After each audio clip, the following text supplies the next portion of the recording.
Hello, my lovelies, and welcome back to Sondering Tarot. If you're new here, hi, hello, and welcome. And welcome to my second quarter decks for 2024. So these are decks that I have either been gifted or purchased or otherwise obtained in the months of April, May, and June of 2024. And we have quite a lot of them. I actually have 16 decks to show you. So much for my no-buy year. So, without further ado, we're going to get started. We will try to go through these as quickly as possible, and I'm going to show you tarot decks, both indie and mass market first, and then we will get into oracle decks. So, we're going to go ahead and jump right in. The first deck I have to show you, some of you might recognize this is a Kickstarter deck. This is Y Spells the Wild Reflections Tarot. I actually kind of liked how some of these were depicted, so I opted to back this particular deck. And I did like the way that this deck used some of not only the suits, but the depictions of the major arcana. For example, the star card right here. I love that viewpoint. Sometimes all it takes is a different perspective, and this is one that did that. Unfortunately, the deck is still in the order it arrived in. I have not shuffled it, and the printer did not put these in major arcana and then minor arcana order, so they are a little out of sorts. And I love this Eight of Swords. Hopefully it'll focus on that and you can see it a lot clearer. Staring at our own reflection. I actually really love some of these. They're very nice. And even though some of the color palette is not what I would normally go for, I do still enjoy this. Got a little bit of a different vibe to it. Okay, this one, of course, I did not back. This is a mass market. A lot of you will recognize this deck. I actually have this deck. And in fact, here, I can reach right over. It is right here. I have it in a mini. This is the Gilded Tarot Royale by Cheryl Machete. I love my mini. I really do. And I reach for it quite a lot. In fact, this large one, since I got it, is still in order. I have not shuffled it as of yet. However, I wanted to see some of the artwork a little bit bigger. And I figured, considering how much I use the mini, I would end up using the large version for bigger spreads. As a main deck a little bit more if I had it in a larger size. Plus, one of the fun things about this particular deck is that CM, Cheryl Machete's initials, are actually hidden in every card. So, going back through with a larger copy is actually kind of nice, because then you can find the initials a little bit easier. It's very much kind of like a hidden Easter egg hunt inside the deck. That's literally built inside the deck. And as you can see on Judgment, it's inside the horn CM. But that was one that I knew I would be okay buying a larger copy, so I did. Which, if any of you are looking for a larger copy, you can find it on Amazon. That's where I found that one. You just have to make sure that you scroll all the way down for the dimensions to make sure the dimensions is not a mini deck. Alright. And here's an interesting one that I somehow acquired. I can't remember how I acquired this one. This is the Kitten Tarot. So, monochrome deck, but cute little cats. White cats, black cats. And, of course, knowing me, I, end up collecting cat decks. I have not used this as of yet, but this is an adorable little cat deck. I think this is one that was acquired off Amazon, if I remember right. And of course it does feature some other animals. I mean, it does have mice and stuff in it. Butterflies are in it. I can't remember what else is in it.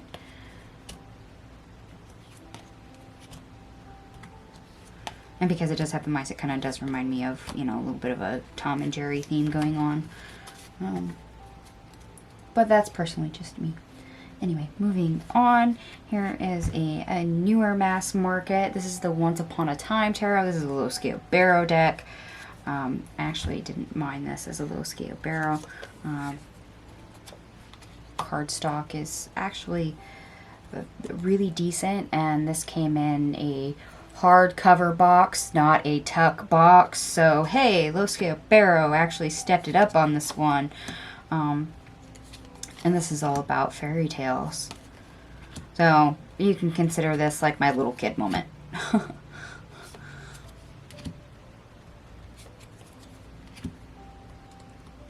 And of course there's, if we can get out of the majors here, there's different beings tied to each suit. Fairies, mermaids, dragons, and gnomes, if I'm right, off the top of my head. Or dwarves, either or. It's kind of nice. It is, I will admit, very pastel. This is not my color palette, but it is cutesy. It is adorable. I kind of wanted to see this deck as a tarot to see if maybe I could do this for things like inner child readings. And I have not tested this deck as of yet since it came into my collection to see if it would work for that gap, although I'm very limited on decks that run with fairy tale themes. I only have a few, so this is still a nice addition. Moving right along, here we have the Dreamscapes Tarot. Now, for those of you that know Lamucci Design, they did the Broke Tarot. I have that deck. Well, this was part of a Kickstarter campaign. And it was for Lamucci Design's travel kits. They had one that came with a deck, which I obviously purchased, and then they had additional deck carrying cases that were of a larger size. I got those as well. So, hey, buy a travel case, get a free deck, and I wound up with an additional carrying case. So perhaps my decks that come in tuck boxes boxes are falling apart, we can protect them a little bit more, and I can take them more on the go without having to worry about more damage. I thought it was a very good campaign. I love the carrying cases, and it's always great to get a free deck. I actually kind of like the fact that this has a Dreamer and Rebirth additional card with this deck. And I actually kind of like the color palette that's with this deck. I know it's very muted, but that is kind of my thing. Color without it being really bright in your face color. That is more my preferred palette usually. So with different art style and then the palette, this will be a deck that I'm going to be interested to see how it reads and what it does best or what it doesn't do best, especially considering it came as a deck with the travel case. Because once I travel, this will be one of the decks that will probably end up traveling with me. So knowing what it does is kind of important. We shall see. All right, I have one more tarot deck before we move on to Oracle to show you. And some of you may recognize this. This is also a Kickstarter deck. This is Leonard Jim and Narcisco's deck. This is the Afterlight Tarot.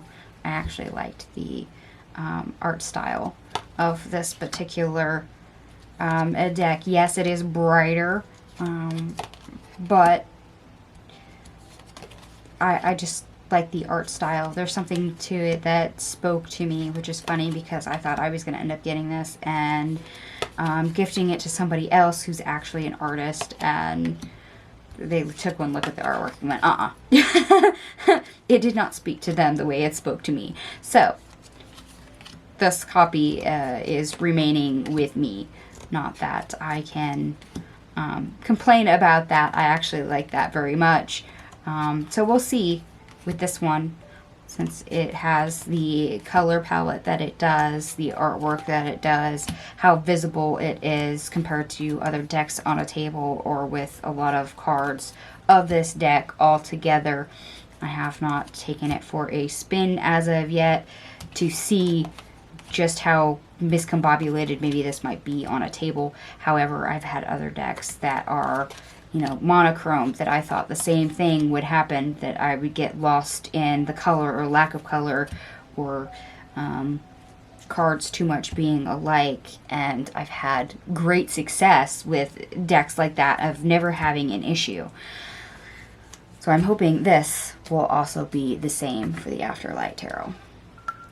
Alright, we are now going to get into oracles, but first I have something a little different to show you. It doesn't classify as an oracle. This is the Sunflower Field Lenormand. So I got my very first Lenormand deck. So hopefully here soon I will have learned this new system, and we'll try and incorporate it into some of my readings, because let's face it, it is a different system than RWS Tarot or Golden Dawn or even Thoth, and it's different than Kipper. So yeah, we'll see how this goes. I thought it was really pretty as Lenormand. There was a tarot deck also, the Sunflower Fields Tarot. I got just the Lenormand from that Kickstarter campaign. So that is the one and only Lenormand currently in my collection. We'll see if I end up gaining a little bit more. Now we're going to get into the regular oracle. So as you can see from the backing, this is the Intuit Astro Persona Oracle. A lot of you are familiar with Kimberly's work, so I probably don't need to say much about this when it comes to astrology placements or types of reading that you can do with this. I am very limited on astrological decks. They're usually pretty generic, may give you a house or just a zodiac or just a planet. This is a little bit more in depth, so I figured this one would be a fun one to incorporate in readings. Particularly love readings, if I wanted to discuss people and placements and compatibility. Okay, and we're going to keep moving right along, because I do have lots of oracles to show you. Some of you may or may not recognize this. This is the Green Witch's Oracle deck. I do believe Erin Murphy Hiscock is the one that does this. She does the Green Witch companion books. I actually kind of like this. It's very simple, nice artwork. You know, you get a keyword, you get, or rather a title, and then you get several keywords down below. I actually like this for what you get out of it.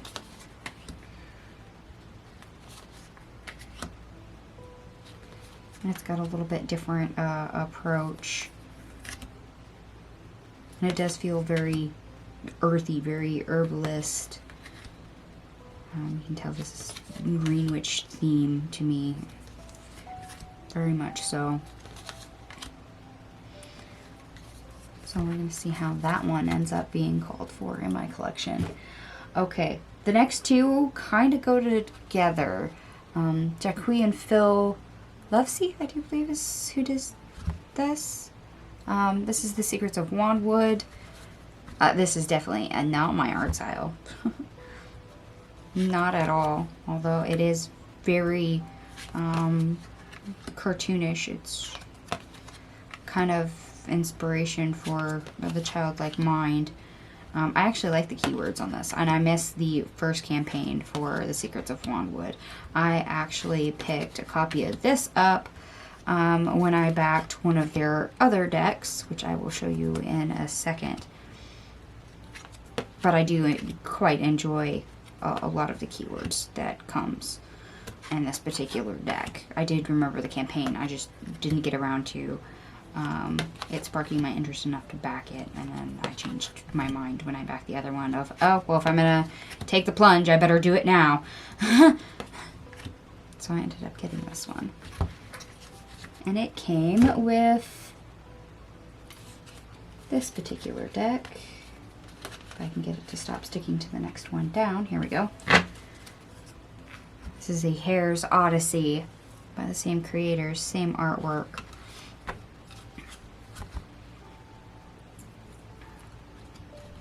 And it's weird because I actually like the artwork better in this one. But then again, there is a color scheme difference, notably, in this one.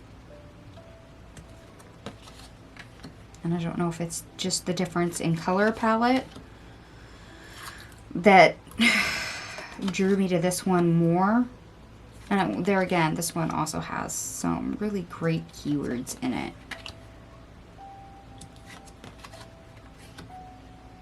But between the two and artwork, this one is actually more appealing to me than the Secrets of Wanwood.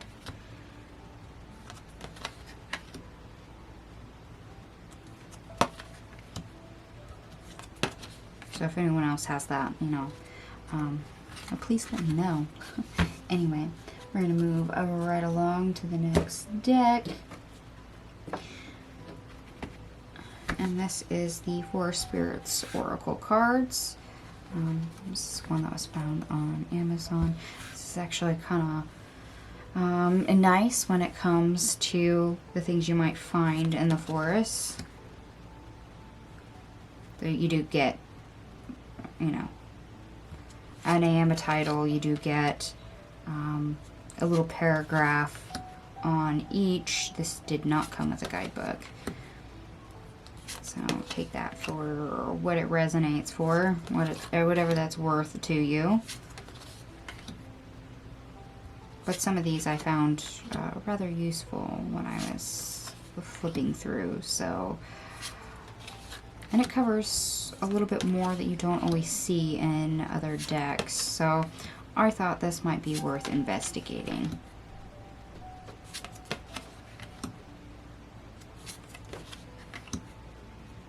So you have entities, you have animals.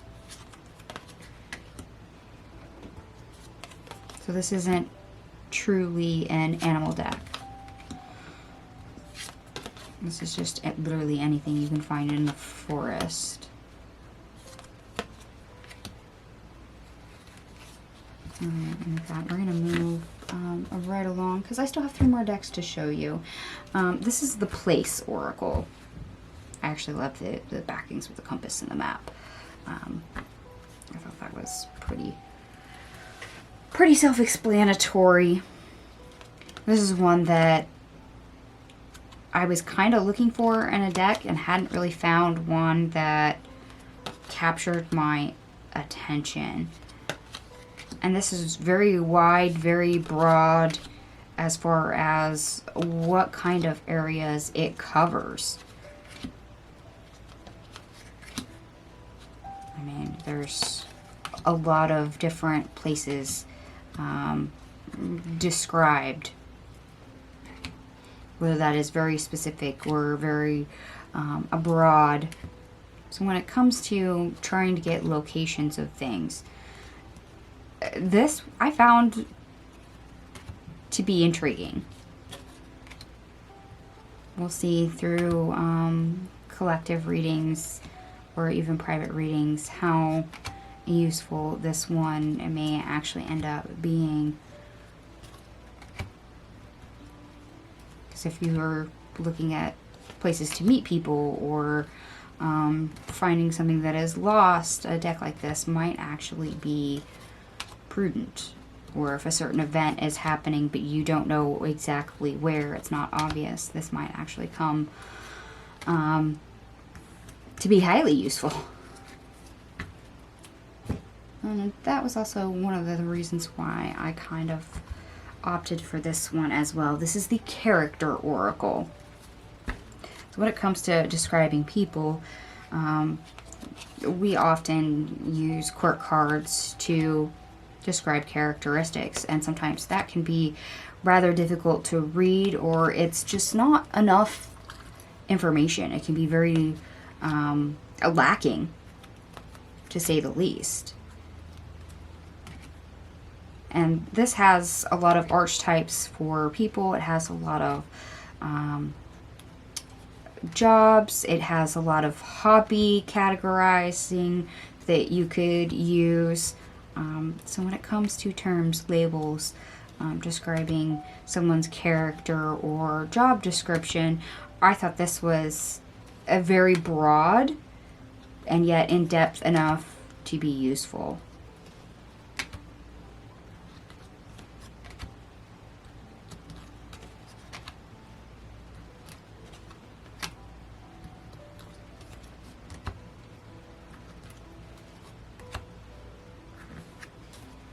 I have one more deck left to show you, so bear with me as I grab that. And as you can see from the backings here, this is Confessions of a Soulmate.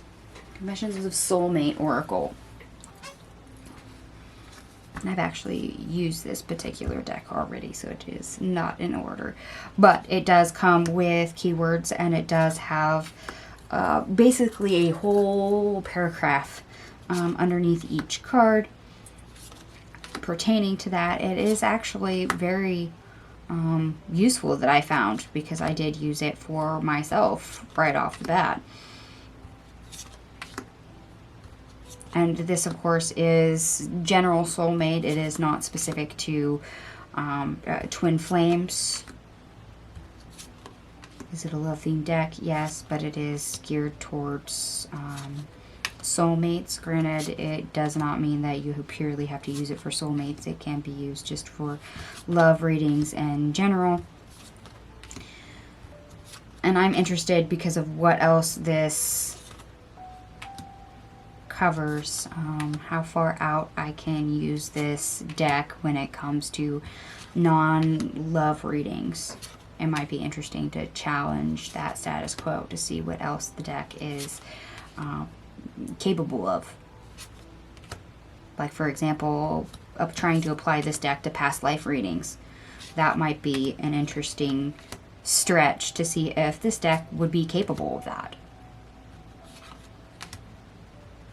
Especially if we're still doing it in regards to relationships when it comes to friends and family, past lives. So we'll see just what this one's capable of in the long haul, down the road. So don't be surprised if you don't start seeing this one or a few of the other ones I've shown you today in specific new spreads or readings that might crop up. Just got to get a feel for the deck, see what happens. I think I ended up with far more than I bargained for new decks for the second quarter of 2024. My no buyer kind of got shot right in the foot, but I did acquire some interesting things. And you can agree or disagree with that. Let me know what you love it, what you hated, what you have, maybe, you know, what you may find useful or would disregard altogether. I'd be curious to know in the comment section down below. Anyway, my lovelies, thank you so much for watching, and I hope to see you guys later. Bye.